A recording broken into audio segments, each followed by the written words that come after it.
Desde su aparición en el siglo XVIII, los masones han sido objeto de especulación y fantasías en Europa y en todo el mundo.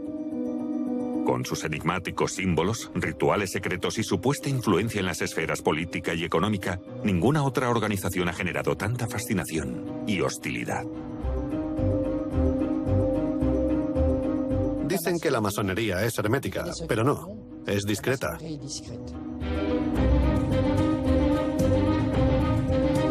Con la Segunda Guerra Mundial, esa hostilidad alcanzó el máximo. Convencidos de que los masones atesoraban secretos políticos y esotéricos, los nazis acometieron robos masivos en logias masónicas europeas de países ocupados.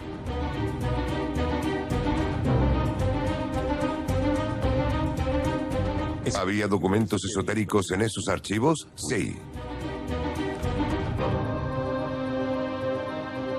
Poseer los archivos secretos de los masones buscaba combatirlos desde dentro y destruir su influencia. Es la mayor colección de archivos masónicos que jamás se ha reunido en el mundo.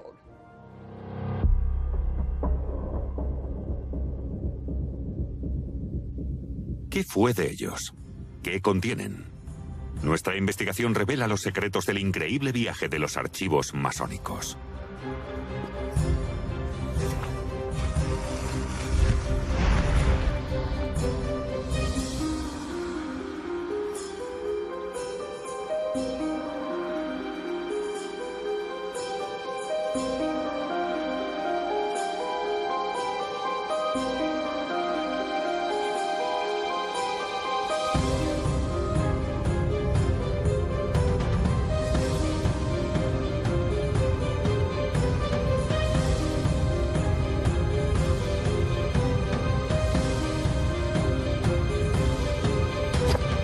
Nazis contra masones.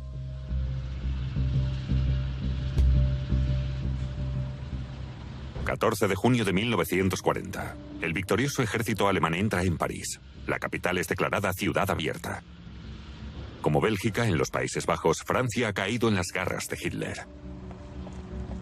Lo que ocurrió en París en 1940 es que llegó el ejército alemán. Y cuando un ejército llega a una ciudad, intenta neutralizarla y luego ocupa los centros de poder. Y para los líderes nazis, el poder en Francia estaba localizado en los ministerios, el gobierno, los partidos políticos, pero también en la masonería. Los nazis reunieron miles de documentos sensibles pertenecientes a la policía, el Ministerio de Asuntos Exteriores, sindicatos y también a las logias masónicas. A los masones se les asocia a menudo con la Tercera República Francesa y con razón. Desde el inicio de la ocupación nazi, las logias francesas fueron ocupadas por la policía militar alemana. Dieser Logentempel wurde von unseren Truppen in Paris entdeckt. Die internationalen Freimaurer umgaben sich auch hier mit kindischer Symbolik und albernem Prunk. Hinter dieser Tarnung verbargen sie jene großen politischen und wirtschaftlichen Transaktionen, die einer kleinen Clique von Plutokraten, Finanz- und Waffenschiebern riesige Gewinne verschafften, ganze Völker aber den Elend preisgaben. La Wehrmacht y la Gestapo irrumpieron en las logias más importantes: el Gran Oriente de Francia, la Gran Logia de Francia y el Derecho Humano. Solo en París y Burdeos hubo más de 50 incursiones.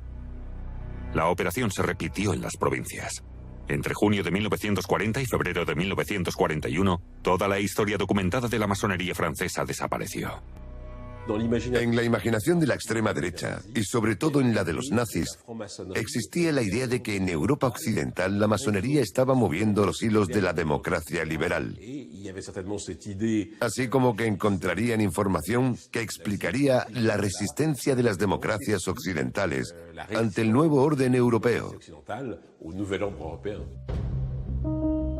En 1933, con su ascenso al poder en Alemania, Hitler ordenó la disolución de las sociedades masónicas.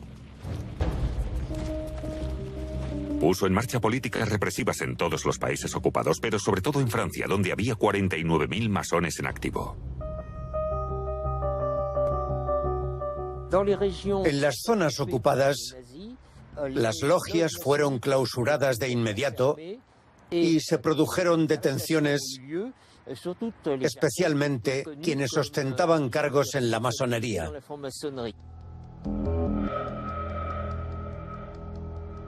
Como la prensa estaba culpando a la masonería de la derrota militar, los alemanes continuaron su saqueo metódico. El expolio fue confiado a varias agencias nazis, cada una con su propia finalidad. La RSHA, Oficina Central de Seguridad del Reich, resultado de la fusión de varias policías, entre ellas la infame Gestapo, fue la primera que visitó las logias para incautar los documentos. Y luego estaba el cuerpo militar de Alfred Rosenberg.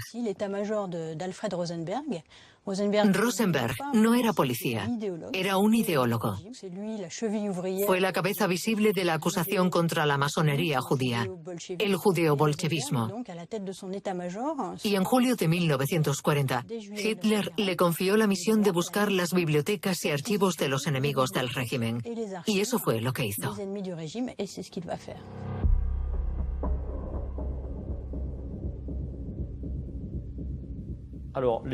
Los alemanes se llevaron todos nuestros archivos. Lo que les interesaba variaba dependiendo de quién estaba al mando. Todo el mundo sabe que a gente como Rosenberg le interesaba lo esotérico y la espiritualidad inherente de la masonería.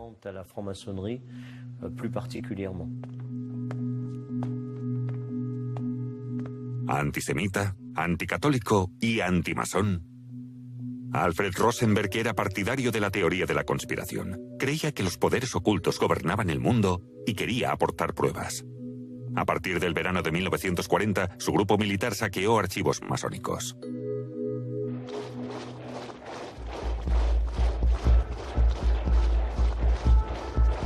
Las teorías conspiratorias inflamaron la visión nacionalsocialista del mundo. Pero también había una rama pagana del régimen que quería una nueva religión germánica. Este movimiento místico, que aunaba mitos nórdicos y antiguas doctrinas ocultistas, surgió de una organización racista secreta, la Sociedad Thule, que había influido en el partido nazi desde su inicio. La Sociedad Thule surgió en realidad de una logia masónica escindida. Operaba de forma independiente y estaba muy interesada en el esoterismo. Los nazis se sintieron atraídos por su filosofía y se inspiraron en ella.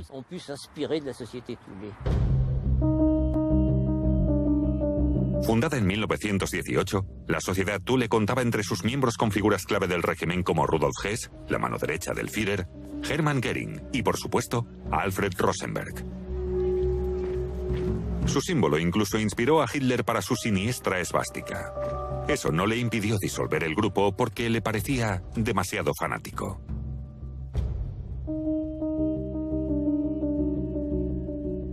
Alfred Rosenberg fue fiel a las enseñanzas de la Sociedad Thule y estaba convencido de que los archivos masones guardaban formidables secretos, como el supuesto poder de la piedra filosofal para transformar el plomo en oro. Pero centrarse únicamente en la obsesión de Rosenberg por lo oculto sería olvidar que los archivos también tenían gran importancia política.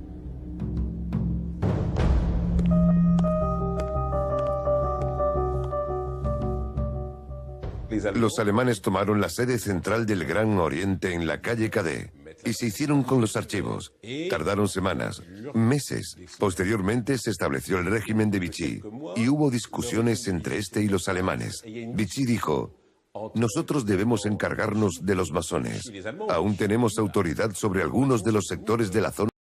Por lo tanto, es nuestra responsabilidad y eso significa que todas las pertenencias y archivos de los masones deben ser transferidos a nosotros.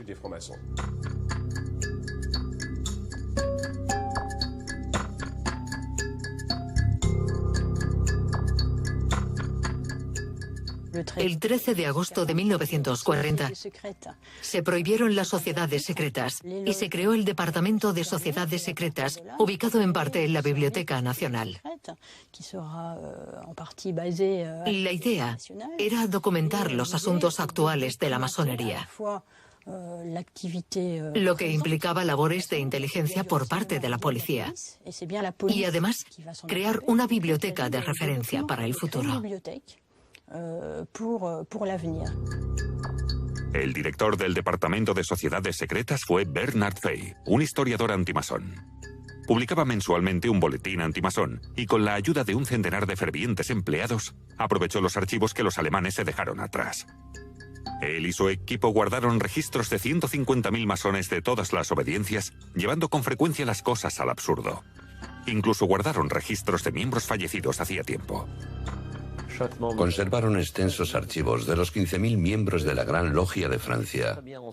Incluían su cédula de identidad, las funciones que desempeñaban, sus ideales políticos, sus actividades sindicales, sus creencias relativas a los valores de la República.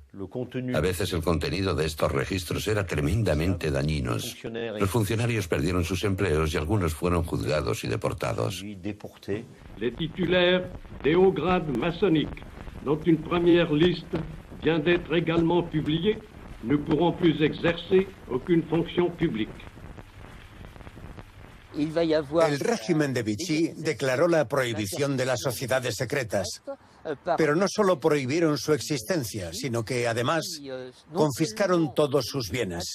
Esta fue la primera ley antimasónica importante y a todos los funcionarios se les exigió que declararan si habían sido masones y que juraran que nunca volverían a entrar en una logia en el supuesto de que la masonería resurgiera en Francia.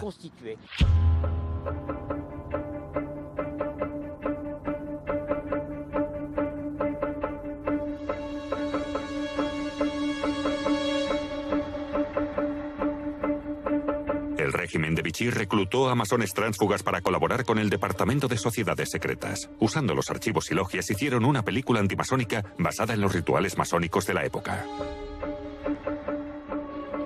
Présentez la coupe aux profanes.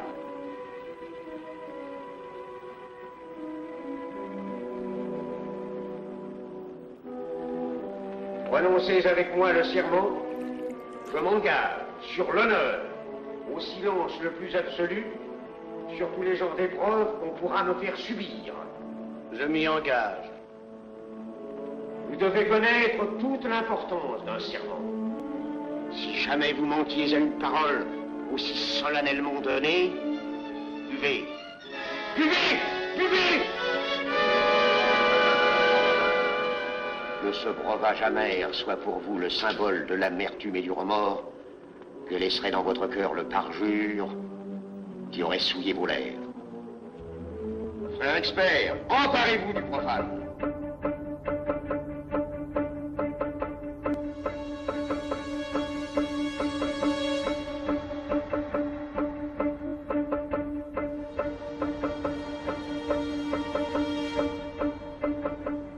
En el Petit Palais se celebró una gran exposición antimasónica, la primera de este tipo organizada conjuntamente por el régimen de Vichy y la embajada alemana.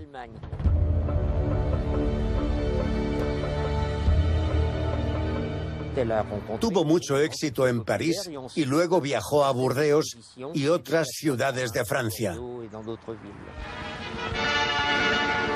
À Lyon s'est ouverte une exposition de la franc-maçonnerie à l'exemple de celle de Paris.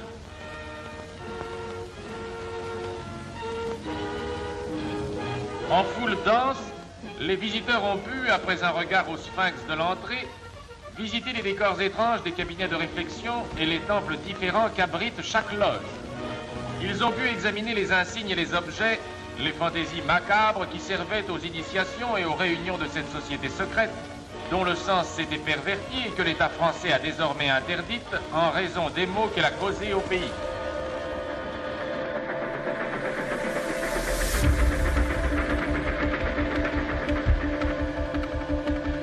Los masones belgas sufrieron la misma persecución que sus hermanos franceses.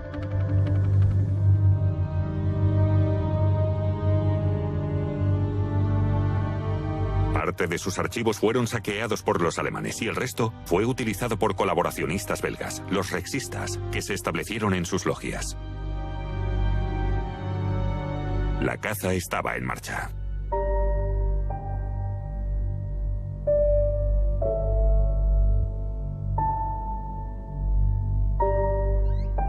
Los rexistas eran un partido de extrema derecha liderado por Léon Degrelle, creado antes de la guerra. Léon Degrelle De Grelle escribió en su diario algo así como: además de eliminar a los judíos, no conseguiremos nada si no eliminamos también a los masones.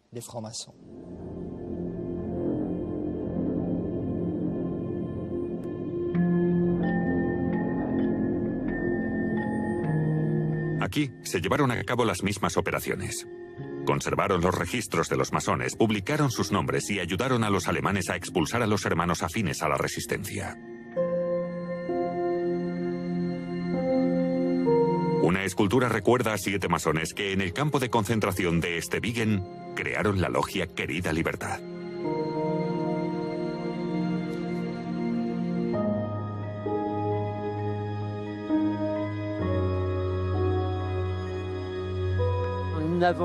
No sabemos el número de masones detenidos, pero sí sabemos el número de deportados, asesinados y fallecidos en prisión o en combate en 1940. La cifra es ligeramente superior a 800. En Francia y Europa, la persecución de los masones no era comparable a la de los judíos. Principalmente, los miembros eran deportados por actos de resistencia, como Pierre Brossolette o los de la red Patriam Recuperare. Aquí, el odio hacia los masones culminó de forma horrible. El sentimiento antimasón ha existido desde los orígenes de la masonería. Comenzó en 1736 con la famosa bula papal de Clemente XII contra la masonería. Las teorías de la conspiración masónica se hicieron populares a partir de finales del siglo XVIII y a principios del XIX surgió la teoría de la conspiración judeo-masónica. Estos son conceptos muy antiguos. La primera proposición de ley que prohibía la masonería en Francia fue en 1934. Se debatió en la Asamblea Nacional, pero no se aprobó. No obstante, es interesante señalar que una ley de este tipo llegara a debatirse.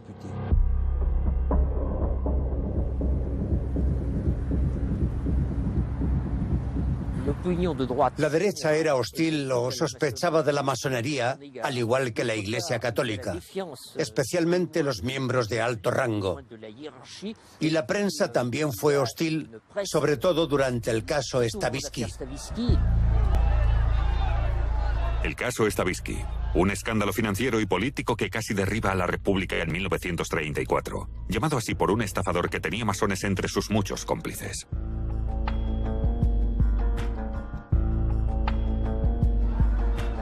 El Departamento de Sociedades Secretas revisó los archivos para demostrar la participación de las logias, pero fue en vano.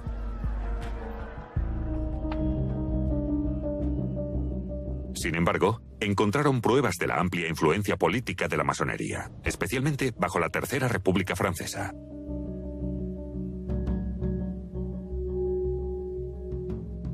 Mientras tanto, los alemanes comenzaron a clasificar los miles de cajas con documentos masónicos que constituían una parte de los millones de archivos saqueados en toda Europa. Se cree que los libros judíos y una de las colecciones de arte judío más famosas de Francia fueron las pertenencias que primero aprehendieron y las más importantes. Pero realmente, los archivos masónicos fueron los primeros bienes culturales que fueron tomados por el grupo de operaciones del líder del Reich, Rosenberg, quien informó a Berlín de que había unos archivos y tesoros culturales dejados atrás que debían llevarlos inmediatamente a Alemania.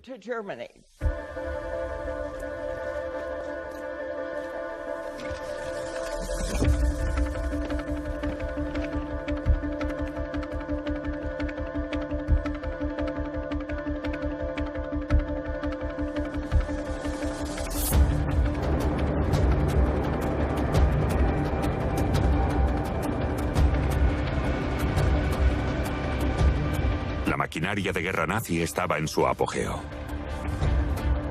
Pero los alemanes aún consideraban importante el estudio de los archivos desde el punto de vista estratégico.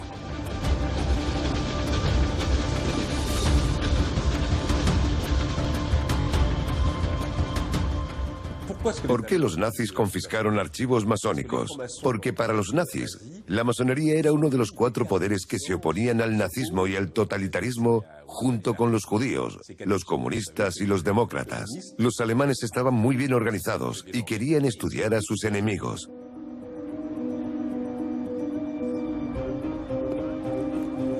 Alfred Rosenberg vistió sus delirios con un halo de intelectualidad. Creó un instituto en Frankfurt dedicado a la cuestión judía y un anexo para estudiar a los masones y parte de sus archivos. Alfred Rosenberg tenía un competidor muy fuerte llamado Himmler, que dirigía los servicios secretos de seguridad del Estado y que estaba muy interesado en los masones. Y el grupo de Himmler decidió que debían ser herederos de gran parte de los materiales masónicos capturados por el grupo de Rosenberg.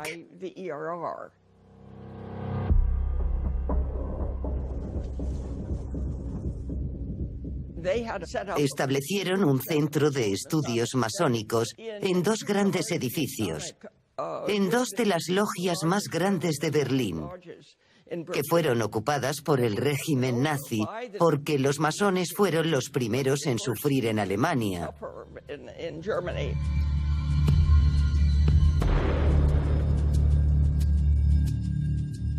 Estos edificios se convirtieron en cuartel general de la Gestapo, pero en los sótanos construyeron refugios antibombas para las bibliotecas y el material que habían reunido en primer lugar de las logias de toda Alemania y luego, obviamente, en Francia y otros países como Bélgica y los Países Bajos.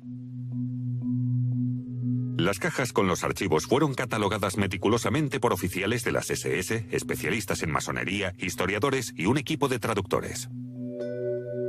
Sin embargo, estaban abrumados por los miles y miles de documentos.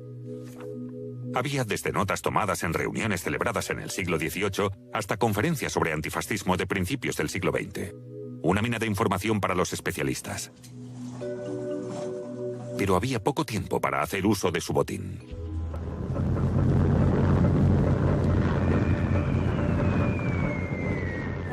A partir de 1942 y sobre todo en 1943, los aliados empezaron a bombardear intensamente a Alemania y se puso en marcha una evacuación hacia regiones más remotas del Reich.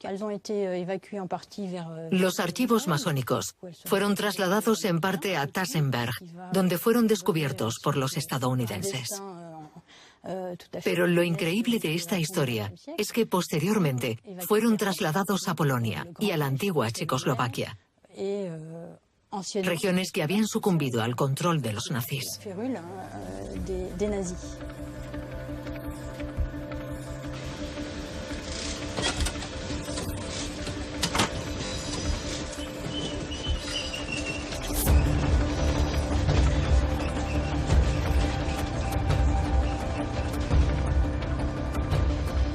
En estos castillos medievales, las SS ocultaron los archivos de los masones.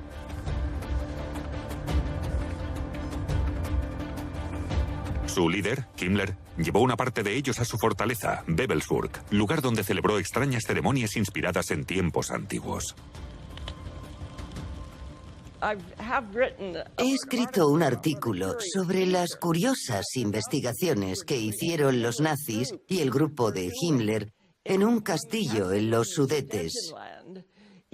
Incluso en 1944, el último año de la guerra, tenían un grupo especial de investigación dedicado a las disciplinas esotéricas. Se estudiaban más de 40 disciplinas esotéricas en ese castillo y recopilaban libros sobre cualquier tema ocultista. Himmler reunió la biblioteca esotérica más grande del mundo con 13.000 libros robados. Libros de hechizos, manuscritos alquímicos, procedimientos judiciales por brujería, pero también se apoderó de los documentos que consideraba más valiosos de los archivos masónicos europeos. Claramente, este orquestador del Holocausto, este tecnócrata de la muerte, paradójicamente creía que los masones poseían misteriosos poderes esotéricos. Primavera de 1945. El Ejército Rojo y las tropas aliadas destruían el Tercer Reich. Una vez más, múltiples y diversos grupos ansiaban poseer los millones de archivos que habían sido saqueados por los nazis. Los archivos cambiaron de manos pocos meses después,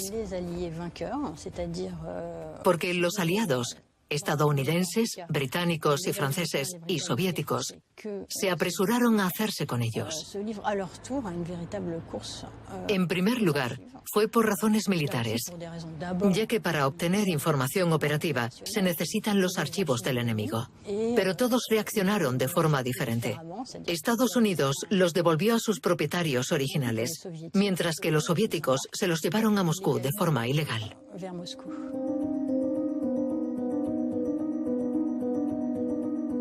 Cientos de miles de cajas con documentos con información oficial sobre asuntos exteriores, militares, policiales, sindicales y también masónicos fueron confiscados por Stalin y enviados en secreto a Moscú.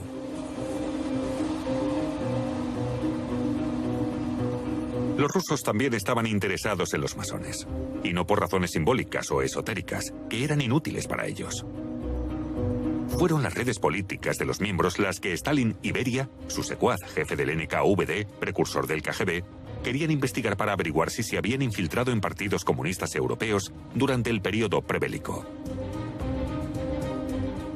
Una vez que los archivos llegaron a la Unión Soviética, no se depositaron, como sería normal, en una universidad o en los archivos nacionales. Fueron transferidos a un departamento que dependía del KGB, llamado Archivo Central del Estado.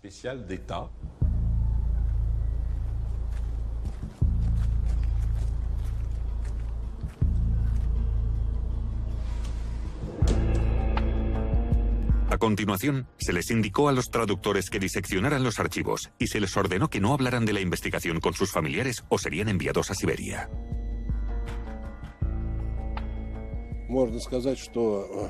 A mediados de 1945 había casi 1,5 millones de esos archivos en territorio soviético. Y era fundamental determinar qué iba a hacerse con ellos lo antes posible. Por ese motivo, la dirección del NKVD mantuvo una reunión especial en la que determinaron la instauración de los archivos especiales. Los especialistas rusos se vieron superados por la magnitud del botín alemán. Entretanto, en Europa, estaban convencidos de que esos documentos habían desaparecido durante la guerra.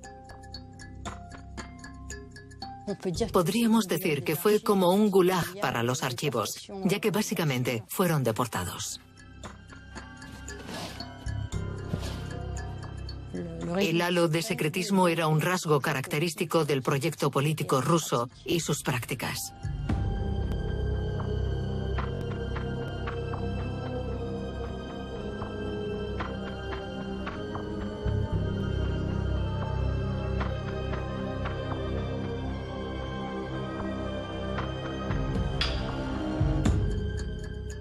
Hubo un acuerdo entre las potencias ocupantes en Alemania por el que los bienes culturales expoliados serían devueltos a los propietarios originales. Probablemente no es de extrañar que los estadounidenses e ingleses fueran leales a su palabra. Crearon centros en los que la gente buscaba lo que les habían robado. En cambio, Stalin firmó el acuerdo con entusiasmo, devolvió 2 o 3 documentos diciendo «es todo lo que tenemos» y mantuvo el secreto durante los siguientes 50 años.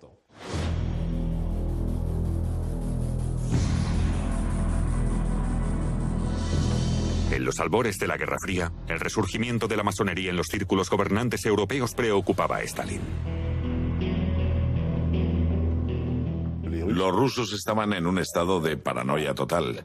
En primer lugar, el centro operativo de la OTAN estaba en Occidente, por lo que puede imaginar que hicieron todo lo posible para penetrar en él. Pero para ellos fue particularmente interesante utilizar la masonería, que estaba fuertemente representada en la OTAN con diversos miembros estadounidenses, ingleses y franceses. Está claro que la masonería era una táctica para poder penetrar en ese entorno.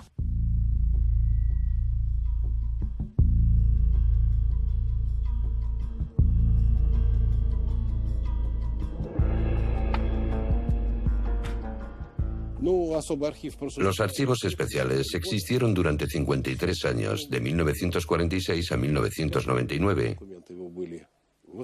La mayoría de los documentos fueron estudiados, traducidos, resumidos, normalizados y catalogados, y llegó el momento de hacerlos públicos.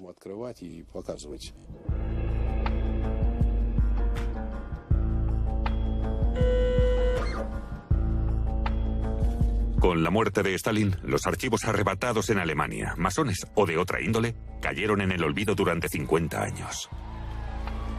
Pero tras la caída del comunismo, reaparecieron gracias al trabajo de una tenaz investigadora estadounidense, Patricia Grimstead, su redescubridora. El papel de Patricia Grimstead en este tema es crucial. Era la única que sabía de estos archivos y los persiguió con muy pocas pistas al principio. Como sabe, la acusaron de espía. Los soviéticos no estaban contentos con sus descubrimientos. Tuvo un papel absolutamente decisivo.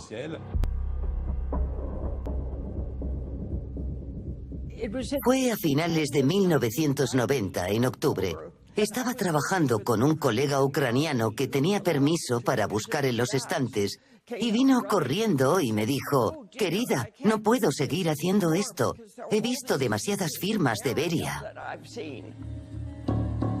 Laurenti Beria, apodado el Himmler ruso, el hombre que estuvo detrás de la tortura y las deportaciones de todos los que desafiaron al comunismo. Una semana más tarde, me dieron permiso para buscar en los estantes y ver esos archivos. Encontré una carpeta clasificada como secreta sobre los botines del SMERS, el grupo de contraespionaje soviético. Beria dio instrucciones a un equipo especial para que fueran a un pequeño pueblo de los Sudetes. Esto fue en mayo de 1945. Se llevaron 28 vagones de mercancías, obviamente sellados, cargados con archivos franceses.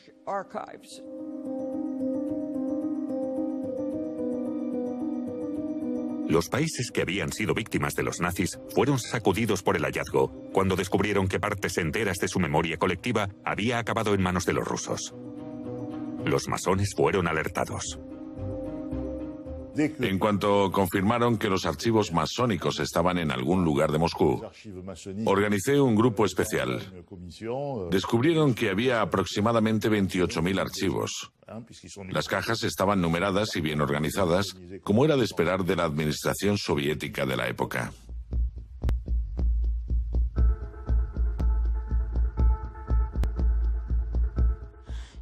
Las conversaciones empezaron de inmediato.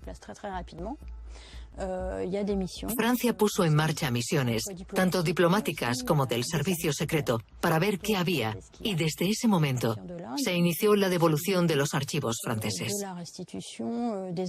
Pero eso no fue sin resistencia, porque la Duma rusa consideraba que esos documentos eran un tesoro nacional, que eran reparaciones de la guerra.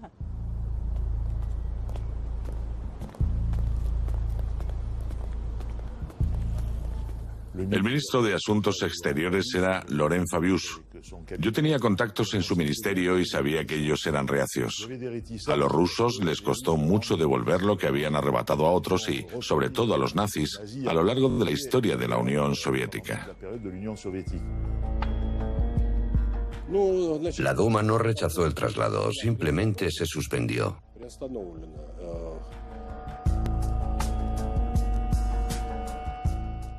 Sí, los archivos saqueados siguen siendo un tema sensible para Rusia, como lo es el recuerdo de la Segunda Guerra Mundial.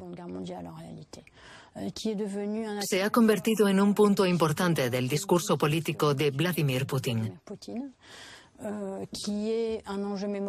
Es una cuestión delicada, porque pone de relieve que las prácticas soviéticas no cumplieron el derecho internacional, ni respetaron a sus aliados en ese momento, ya que Francia y la URSS eran aliados. No había ninguna razón para no devolver los archivos del siglo XVIII a Francia.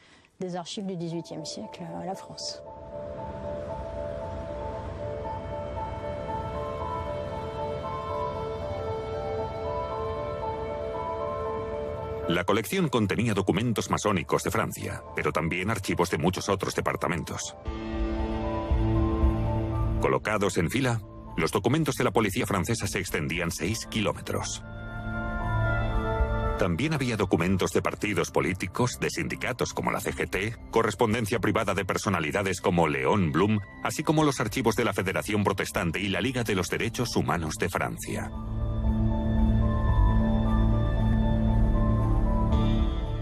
Escribí una carta al presidente Chirac el 25 de noviembre de 1997, en la que le instaba a que intercediera para recuperar esos archivos. La idea era influir en su homólogo, el presidente Yeltsin de la Federación Rusa.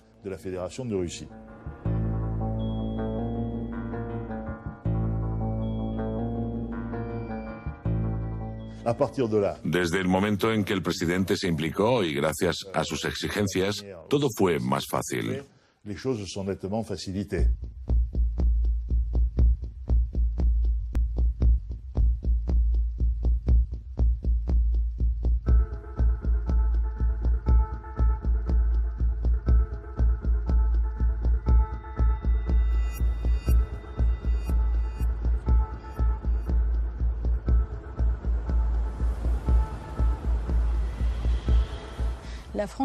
Francia pagó un total de 4 millones de francos, una cifra nada desdeñable en aquel momento, que los rusos, porque ya no existía la URSS, habían solicitado para microfilmar los documentos que les interesaban, para costear el embalaje y para elaborar un inventario, porque los enviarían a Francia en camiones. Lo que pasó con ese dinero sigue siendo un misterio.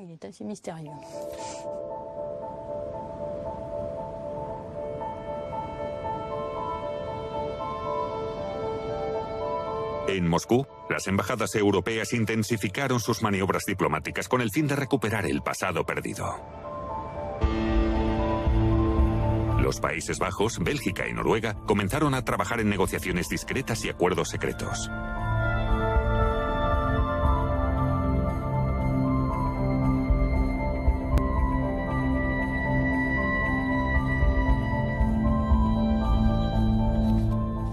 A finales de 1999, nos informaron de que los archivos podrían volver pronto a Francia.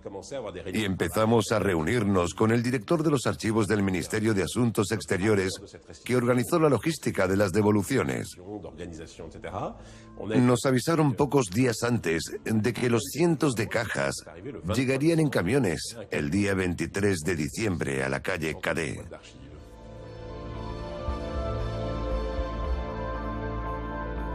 El Gran Oriente de Francia, la Gran Logia de Francia y el derecho humano se reencontraron con sus archivos perdidos, así como las logias de Bélgica. Y así descargamos las cajas en un ambiente extraordinario. El 23 de diciembre es el día que decoramos el árbol de Navidad en el Gran Oriente, de modo que había muchos niños correteando por allí. Subimos las cajas, cerramos la puerta de la biblioteca y comenzamos a abrir las 750 cajas varios de nosotros, gente de la biblioteca, mis colegas y yo. Entonces, sucedió algo extraordinario. Abrimos una caja, sacamos una carpeta y vimos Les Neuf Sœurs, las 9 hermanas, la legendaria logia del siglo XVIII, entre cuyos miembros estaban Benjamin Franklin y Voltaire. Esos archivos habían desaparecido en el periodo de la Revolución o a principios del siglo XIX y no teníamos prácticamente documentación. Un autor del siglo XIX escribió un extenso libro sobre la logia y dijo: estoy escribiendo esto sin documentos de referencia, pero aquí encontramos 150 páginas sobre la logia Las 9 Hermanas. Dijimos, si las 750 cajas que quedan son como esta, no sobreviviremos.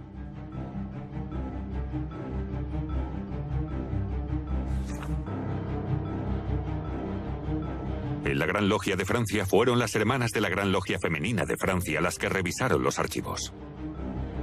Como en otras logias, encontraron manuscritos sobre rituales que databan de los orígenes de la masonería, correspondencia internacional, como cartas del Marqués de Lafayette y documentos que detallaban la vida cotidiana de las logias.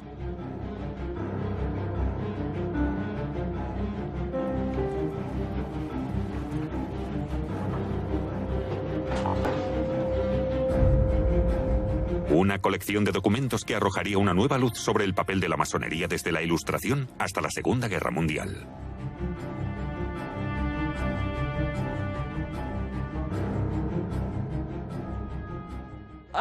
Me alegra verlos en el hogar al que pertenecen, porque estaba trabajando con el archivero del Gran Oriente cuando supe que los archivos masónicos estaban en Moscú. Para mí es un gran placer y una enorme satisfacción verlos aquí.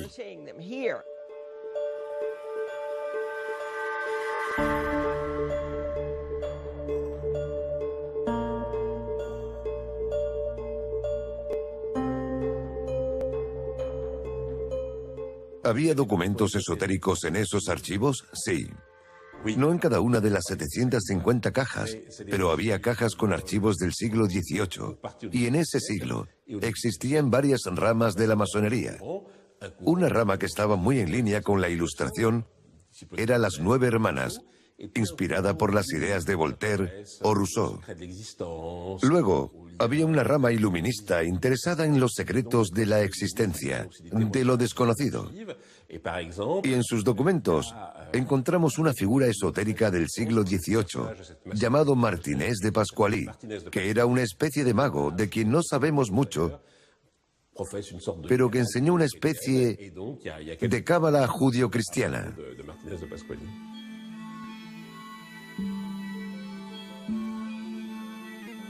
Martinés de Pascually, uno de los grandes enigmas de la masonería. Apareció a mediados del siglo XVIII y fundó una nueva orden masónica en la que los hermanos entusiastas del ocultismo podían practicar magia.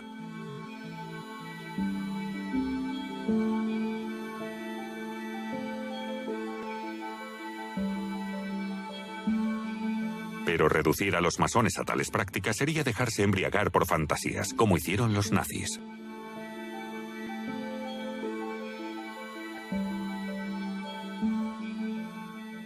Esos archivos sirvieron también para desmitificar a la masonería, sobre todo para aquellos que no la conocían en profundidad, y para demostrar que fueron vitales para la cultura europea que cristalizó en torno al siglo XVIII y que continúa o debería seguir inspirándonos.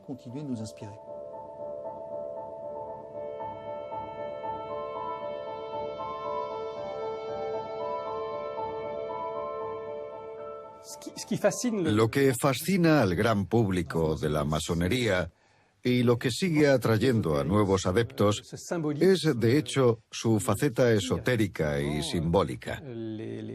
Y si sigue funcionando hoy, es porque en las últimas décadas hemos visto un declive en la religión. Y los que van a las logias encuentran en ellas una espiritualidad que no encuentran en otra parte.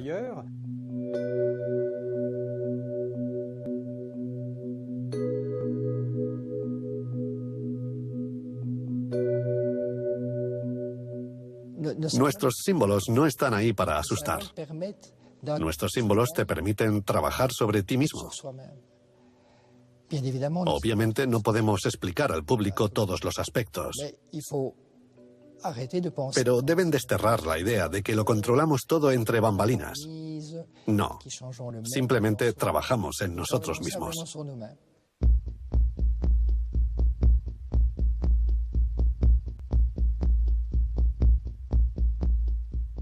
La masonería se asocia con los poderes dominantes porque históricamente, a finales del siglo XIX, la masonería era una especie de alternativa a los partidos políticos.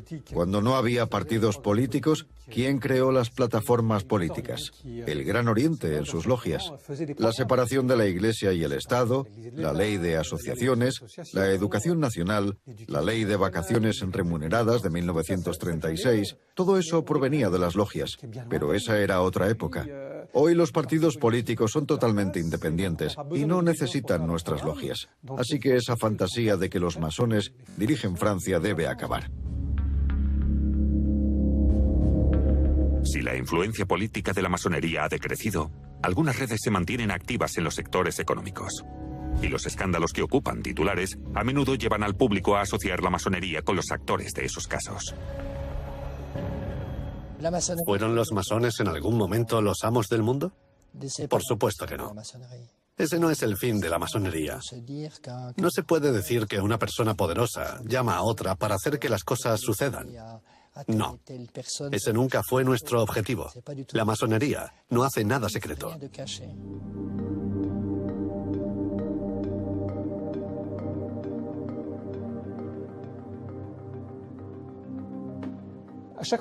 Cuando surge un escándalo en el que los masones están implicados, sea financiero o político, se reavivan las fantasías, la fascinación, la curiosidad por lo que sigue siendo una institución extraña.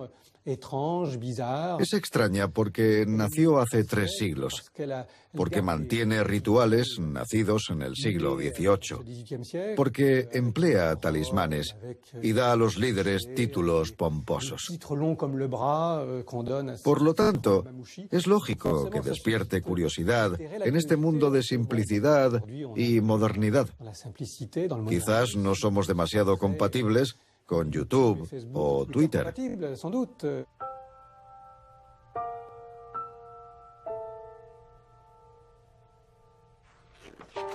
Pero, ¿y si detrás de ese halo de poder y secretismo los archivos revelan una realidad diferente? Una sencillamente humana de hombres y mujeres anónimos tratando de encontrarse a sí mismos.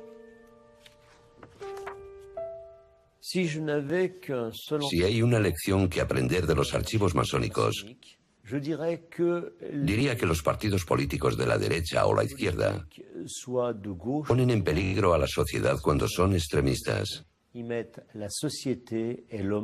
Y ahora mismo somos vulnerables a eso si no tenemos cuidado.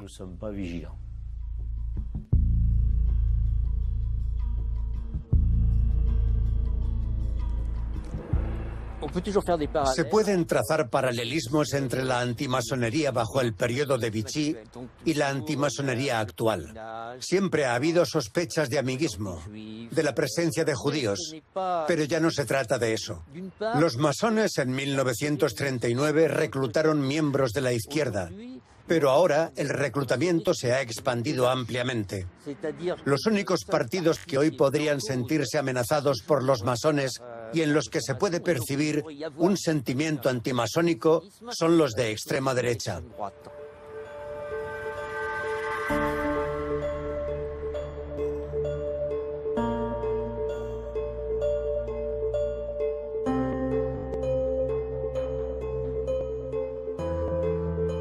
Estos documentos que han sobrevivido a las peores dictaduras del siglo XX están siendo estudiados por los masones.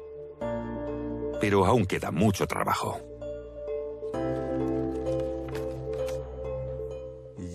Es como volver a encontrarte con viejos amigos después de una larga separación. Piensa en el viaje que han hecho. Salieron de París hacia Berlín en una atmósfera algo tensa. Fueron trasladados de Berlín a Moscú entre bombardeos y algunos se perdieron porque algunos camiones fueron destruidos. Y más tarde regresaron desde Moscú. ¡Qué viaje! Pero después de 50 años de ausencia, los documentos del Gran Oriente han vuelto a casa, a la calle Cadet. La Gran Logia de Francia y el derecho humano también han recuperado sus documentos. Pero, ¿qué hay de sus recuerdos?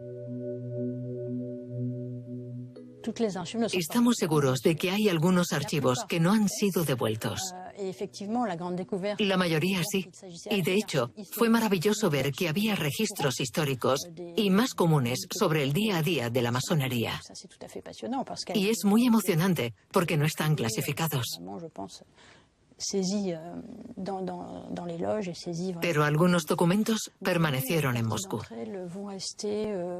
Y en el antiguo bloque del Este, algunos documentos han sido redescubiertos, entre comillas, en Minsk, Bielorrusia. Así que creo que aún podemos descubrir más archivos y libros. Por ejemplo, bibliotecas de las logias en Polonia. Sí, es muy probable. En los archivos centrales del Ejército Rojo en los suburbios de Moscú, encontramos docenas de cajas que contenían documentos expoliados por los nazis. Rituales masónicos de altos cargos, manuscritos de alquimia, informes de redes antifascistas de preguerra. Miles de documentos de gran valor que siguen esperando salir a la luz.